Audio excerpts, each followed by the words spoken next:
আসসালামু আলাইকুম। আপনারা কেমন আছেন? আশা করি সবাই ভালোই আছেন। মাশাআল্লাহ এগ্রো ইউটিউব চ্যানেলে আপনাদেরকে স্বাগতম।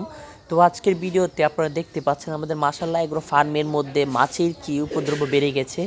তো কয়েকদিন ধরে টানা বৃষ্টিতে মূলত বাইরের যে অবস্থা, তো বাইরে আপনার বৃষ্টি হয়, তো বৃষ্টি হওয়ার কারণে যে মাছিগুলো আছে মাছিগুলো আপনার এই শুকনা স্থানে অথবা ঘরবাড়ির ভিতরে আইসা পড়ছে।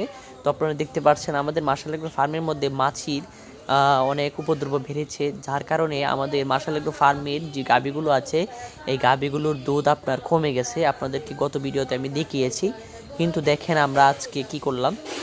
এই মাছের উপদ্রবর কারণে আপনারা দেখতে পাচ্ছেন আজকে কয়েল ধরিয়ে দিয়েছি আমরা।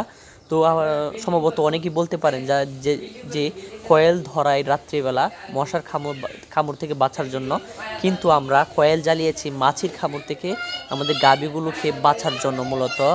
তো দেখেন আপনারা আমাদের গাভীগুলোকে মাছির কামড় থেকে বাঁচানোর জন্য আমরা মূলত এই কয়েলগুলো দিয়েছি, কিন্তু আলহামদুলিল্লাহ কয়েল দেওয়ার পরে দিয়ে এখন মাছির কামড়টা একটু কমে গেছে। আপনারা দেখতে পাচ্ছেন, দেখেন আপনারা এই লেঙ্গুরের যে এই নাড়াচাড়া দেখে আপনারা বুঝতে পারবেন যে এখন মাছির পরিমাণটা কম নাকি বেশি। তো দেখেন আমরা যখন কয়েল ধরানোর আগে প্রচুর মাছির কামড়ে আমাদের গাভীগুলা এবং বাছুরগুলা পাল্লাপাল্লি করছিল, তো তাই এখন আমরা এই কয়েল ধরিয়ে দিয়েছি। তো কয়েল শেষ হওয়ার পরে আবার আরেকটি দেব।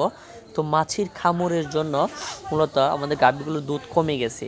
তো এই বৃষ্টির মৌসুমের জন্য দেখেন আপনারা আমাদের গাভীগুলোকে কিভাবে মাছিগুলো কামড়াচ্ছে। তো মাছি নিধনের জন্য একটি ওষুধের ভিডিও আপনাদেরকে অবশ্যই আমি দিব।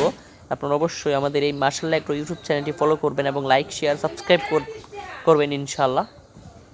তো এখন আপনারা জানেন ফেনী, নোয়াখালী এবং কুমিল্লায় ভয়াবহ বন্যা হয়েছে। তো এই বন্যার মধ্যে আপনারা জানেন আপনাদের অনেকের গাভী বাছুর পানিতে ভেসে গেছে। তো আপনাদের যাদের এই গাভীগুলো আছে তারা অবশ্যই সতর্ক থাকবেন, কেননা কোন সময় পানি এসে পড়ে বলা যায় না, যেন এগুলোকে নিরাপদ জায়গায় রাখা যায়। তো ভিডিওটি দেখে আপনাদের অবশ্যই ভালো লেগেছে। সবাইকে ধন্যবাদ।